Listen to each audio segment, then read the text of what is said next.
Hi, Dan Payne, President for the CCCBUA, bringing you this training video update. I'm the president of the CCCBUA. I've been a member of the organization since coming out of Umpire School in 1996. And I'm proud to talk with you today, showing some fantastic video footage of one of our best umpires. Along with me, I've got CCCBUA Veteran and Boomerang Rehire. He's a musician. He's a transition software engineer and just an all-around great guy. Welcome, Byron Becker. Thanks, Dan. My name is Byron Becker, and I'm happy to be bringing you this training video. As Dan said, I've umpired 2 times in the CCBUA, and I'm a transition software engineer. So I'm bringing my technical tools now to work as a technical partner with the CCCBUA and bring you this plate content.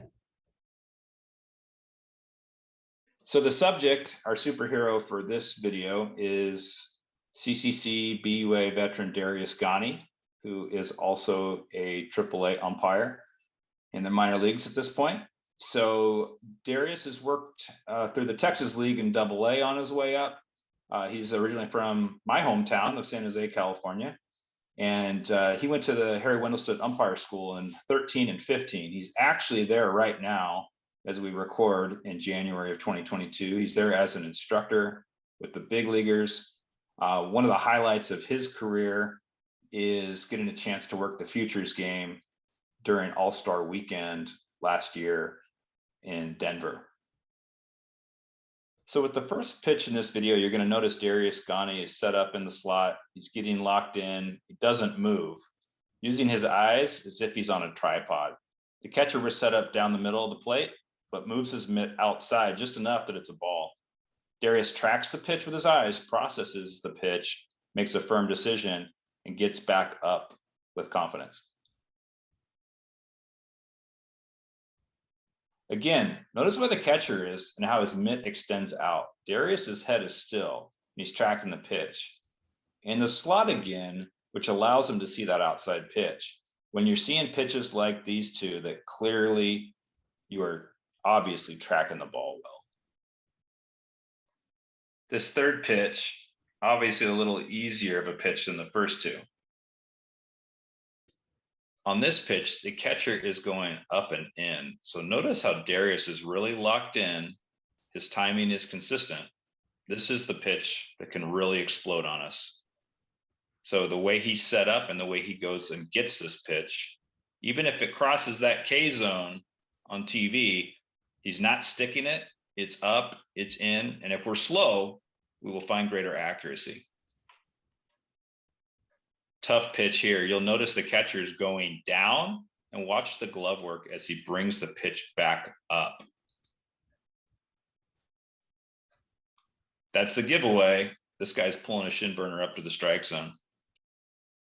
Pitch 6 gives us another really tough pitch that's down. So it's a little higher than the previous one, but we've got the same problem with the way the catcher's receiving the pitch. Now you might argue it's not where the catcher catches it, right? Or it's not how he makes it look. But from the dugout, that pitch looks down.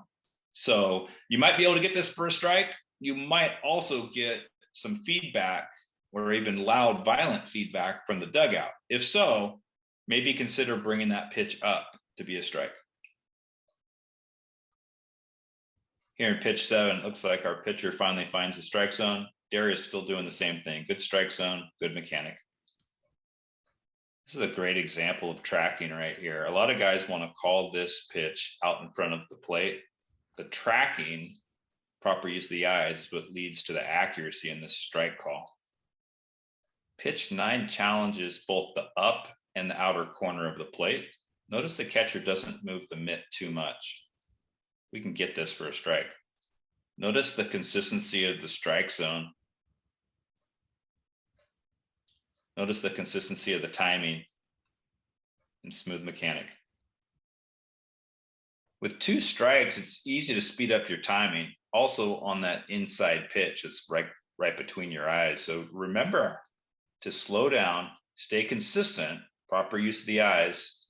Here on this strike 3 mechanic, you're going to find Darius is strong, in control, with a style that really fits Darius well. Sometimes that good timing really keeps you out of trouble. So Byron, here we get a swing through, but the timing's so consistent, he just doesn't take any pitches off. Yeah, and one thing we can also notice is as these swing throughs are happening, Darius is really keeping his head forward and waiting for the play to end before going out to the side. This helps him catch things like batter's interference and really make sure the end of the play has happened before taking his eye off the ball. Here we get an obvious foul ball, which does not require a mechanic. We call that a stadium call.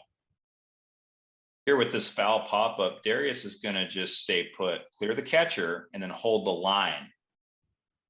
The fair foul decision isn't a very tough one, nor is the catch no catch, but if it was, he's perfectly positioned straddling the line.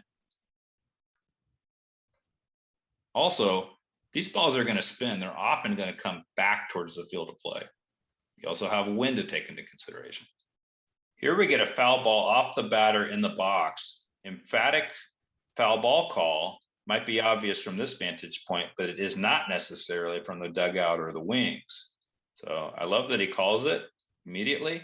He's pointing at the batter, meaning that's where it hit him, and then reloads for the next pitch. Lefty on lefty here with a check swing. Notice that he points with his right hand, then being decisive gives the swinging strike mechanic. Here we get a check swing. Good timing, good processing. The pitch is down and away. Notice that Darius does not jump out quickly just because the call is close. And as the base umpire, let the plate guy come to you before you've got a mechanic. Here we get a swing through, drop third strike, which actually deflects and heads over to the dugout. On this one, notice Darius's mechanic. He's going to go ahead and call time as the ball enters the dugout and award the batter runner first base on a pitched ball. Great time to think about your housekeeping, which really starts with your plate meeting. Do you have guys that don't belong out of the dugout? Do you have buckets and chairs out there? Or is everything tidy with only one guy on deck?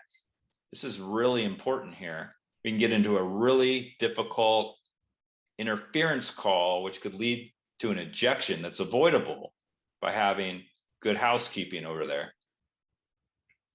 Yeah, now Dan, one question I have for you on this play is the ball's getting close to the dugout.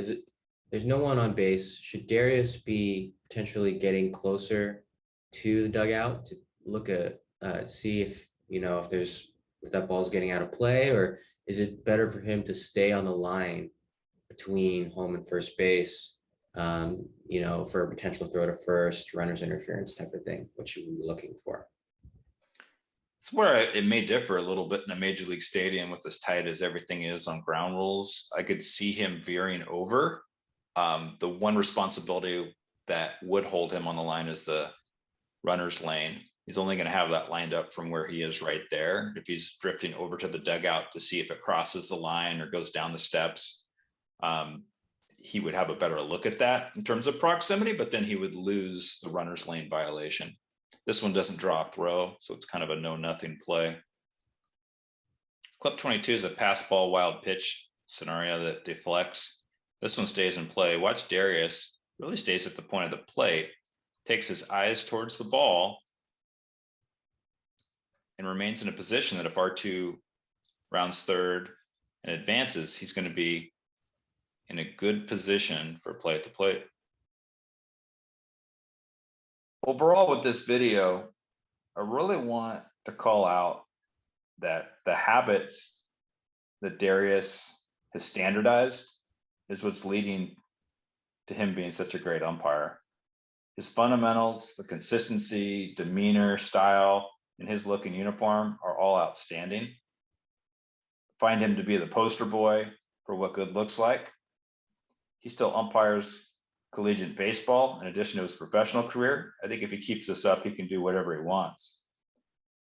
Please take a look at this. Think about this work as you prepare for your season, for your plate job, as you work on your mechanics in the mirror, in your pregame, your postgame, and after the game with your partner.